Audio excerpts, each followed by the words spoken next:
This is Creating Your Encore Career and Becoming a Silver Entrepreneur with your host, Lynn Freest. Lynn will share ideas and expert advice from people that are walking in your shoes and living their encore careers, where they want and at the pace they want. You'll start a company of one with confidence and knowledge to live a fulfilled life of freedom and ease. Lynn is a coach and leadership consultant whose mission is to show senior leaders and experts how to start something refreshing and new after a full career in the corporate environment. Hello, and welcome to this episode of Making Transitions and Creating Your Encore Life.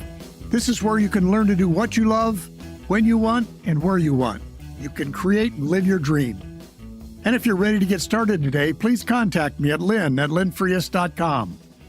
As always, thank you for listening.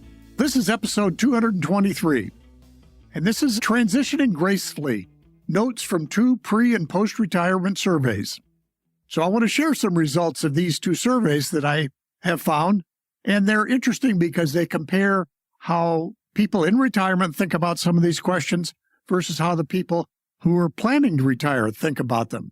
The first survey we'll talk about is done by the Retirement Coaches Association, and the second survey is done by the Transamerica Center for Retirement Studies. And links to both these are going to be in the show notes. So the first one is the Great Retirement Disconnect, and it's done by the Retirement Coaches Association. And it's one of those things where, while financial things are very important in any retirement planning, they also wanted to explore what are the non-financial things that come up for people. And it's one of those things where you talk about social connections and changes in other lifestyle things are just as important as the changes that you have financially. So there's some of the report sections are, and we won't be covering everything in this particular episode, but some of the report sections are retirement difficulties. What did people, pre-retirees and all those already retired see? Biggest non-financial fears that they had. Social interactions in retirement. Again, real life experiences versus what was anticipated. The adjustment to retirement. Again, interesting how people see that differently. And then the idea of what's the retirement honeymoon time frame. A couple of these notes were, for the people who were retirees, what were the biggest struggles they had? In the top 3, and there was more than this, but the top 3 were loss of identity, 53% had that, lack of a daily routine, 32% felt that, and had few friends. So again, while there was others, these were the top 3. So this idea of what's your new identity now that you're retired? What's your new routine? Some people fall right into a routine, but for others, it's a work in progress. And then finally, few friends. So it's one of those things where, again, you left that corporate world, you left whatever. The friends, you need to find a new group of friends is what I guess I'd suggest. So then we get into the questions about biggest non-financial fears. So again, for the retirees, their top 3 were loss of purpose or direction, staying relevant, up to date, and savvy. That was 45%. And the third was managing my time. So interesting that those were the top 3 fears or for actual retirees. Now, the pre-retirees, it was a little bit similar. They had loss of purpose or direction, staying up to relevant and up to date. But their third one was deterioration of physical health. Again, some of those got a little different, but it was the idea that both retirees and pre-retirees had these ideas. How do we have a purpose or direction? And how do we stay relevant? Again, things that I like to think I can help you with in my transitions work. Then the Coaches Association went ahead to talk about the transition. Now, this gets a little more interesting because the retirees said that the top 3 things that they had was it was harder than they had expected. The second one was it took longer than they expected. And the third one was they didn't have specific plans and goals for everyday life. That would have, they felt, been helpful. Now, the pre-retirees, what their thought was that adjusting to life in retirement will be easy. Adjusting to life in retirement won't take me long. And their third one, though, was the same. Having specific written plans and goals for everyday life in retirement would be helpful. So again, notice that this is where they show some of the disconnects. The pre-retirees think it's going to be easy to make the adjustment. The pre-retirees think it won't take very long to make that adjustment, although both groups say having some written plans and goals for everyday life and retirement could be useful. Just to summarize that, again, these reports are much richer than that. I encourage you to go follow the links to the full reports. But again, all seem to think they needed additional tools and support for both finding purpose, identity, and connection throughout their retirement transition. And in the end, retirement is a major life adjustment that can easily take a year or even longer to get your way through. So again, it's not something that, even with a written plan, it takes a while to develop your new retirement lifestyle, whatever that may be. So the second report I wanted to, again, briefly go through it's called Life and Retirement, Pre-Retiree Expectations and Retiree Realities. And this was done by the Transamerica Center for Retirement Studies, and it's done annually. And this is the 23rd annual report, and so this was a 2023 report. Some of the sections that they have in this report are visions of aging retirement. How do people actually feel about it? How and when retirement happens? What is life like in retirement? Money and finances. Again, Transamerica is part of their work that they try to do. And then they provide some insights for people even younger, we'll say, that are a long ways away from retirement. And a lot of this has to do with how do you manage your money, manage things so that as you go through your career, rather than trying to make a big change when you're 50 to plan for retirement, do it earlier. Now, the couple of things that they found that were interesting was both the age 50 plus workers, that was their main groups, age 50 plus workers and retirees. Both of those viewed retirement, the word or the concept, favorably. So they were looking forward to it. And generally speaking, they were getting ready for it. In terms of the retirement dreams, traveling was most often cited by both groups, 65% and 60%. Then was spending more time with family and friends, 52%, 51%, and pursuing hobbies, 45% to 41%. Now, the disconnect came where, and again, obviously all of those are pretty much in line, but age 50 plus workers were much more likely than retirees to dream of doing some form of paid work in retirement, whether it be an encore career or whether it be consulting, whatever it may be. So the age 50 plus workers were thinking, 24% of them thought they'd be doing some of that, whereas only 9% of the current retirees planned to do that or were doing. Both retirees and the age 50 workers also shared a positive view of aging.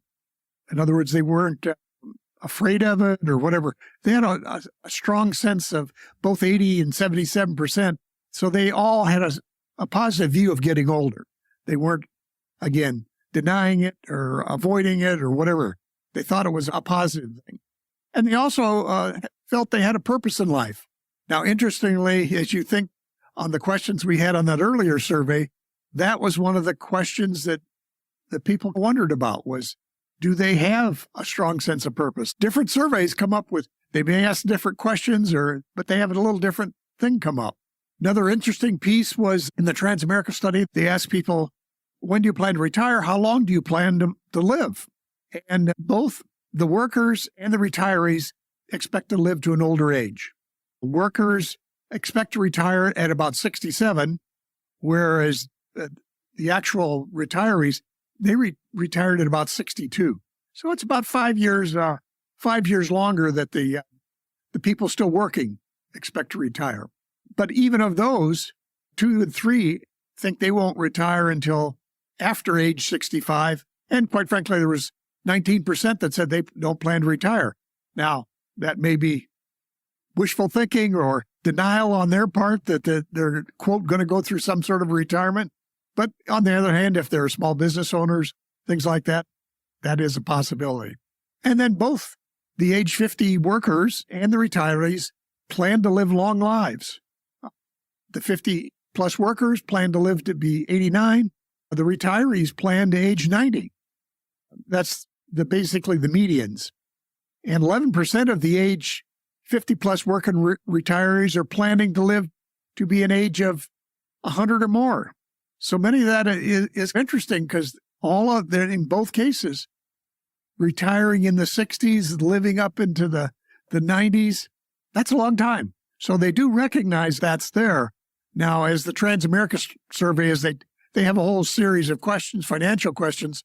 That's where some of the things start coming up that people realize, okay, all of a sudden, planning this 30-year retirement is a challenge. Now, going back just briefly to the age question, while I said some people thought they'd lived 89 or 90, whatever, interestingly enough, 39 and 47% of them weren't sure how long they'd live. That says something. One, obviously, none of us are certain about what's going to happen. But two, it meant they didn't have numbers to use for their financial planning or even their lifestyle planning. They hadn't even thought through that idea. So all of a sudden had they even thought of this 30-year potential lifespan that they've said that they think that's what they'll have. And certainly the workers, I think while in this survey, they plan to have less time in retirement, that's because they plan to work longer, quite frankly. Now, also what was noted in this survey, another piece of it was especially the 50-plus workers were getting into now what we might call the Gen X. And these are people who, by and large, often haven't participated in defined benefit plans for retirement plans. They're working through 401ks.